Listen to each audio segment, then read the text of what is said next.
We're reading this article together so you don't have to read it all by yourself. It's called Where Nature Ends and Settlements Begin by Jumana Manna. This is part 5, and we have been considering the relationship between the laws of the Israeli government and how they affect Palestinian herbalists. At the beginning of this article, she told us that she was writing this article in preparation for a movie that she's making called Foragers, which she describes, I'm going to read it, at its heart, it's a chase film between the Israeli Nature Patrol and elderly Palestinians who gather plants listed as protected species. She says, still in the making, this film is ultimately concerned with what is made extinct and what gets to live on, and who gets to decide the fate of herb-picking cultures, and the options that remain for those who don't. So that's the opening chapter, and here at the end, she comes back to this idea of distinction. She's talking about decolonizing extinction listings.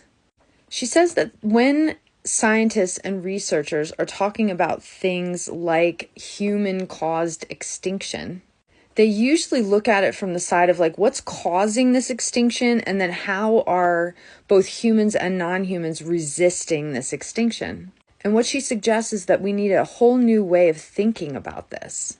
Let's read a little bit together. She says here, the challenge is to move away from failed policing tactics to create a life-affirming culture of preservation and sustainability. She goes on to say, unfortunately, most people today, and Palestinians are no exception, do not lead a life guided by cross-species care. Palestinian society at large is now detached from its historical intimacy to the land, which only 2 or 3 generations ago was a central part of Palestinian life. A seldom discussed transformation caused by the Nakba of 1947 to 49, along with the massive expropriation of land that continued well afterward, was the process of turning peasants, that is, historically speaking, the overwhelming majority of Palestinian society, into unskilled construction workers. And she said that's easy to see today.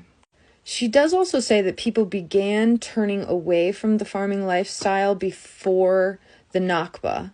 She points out that people had already started turning away from farming with the introduction of capitalism and the, quote, progress that comes with that, and how striving towards that progress changes our relationship with the land.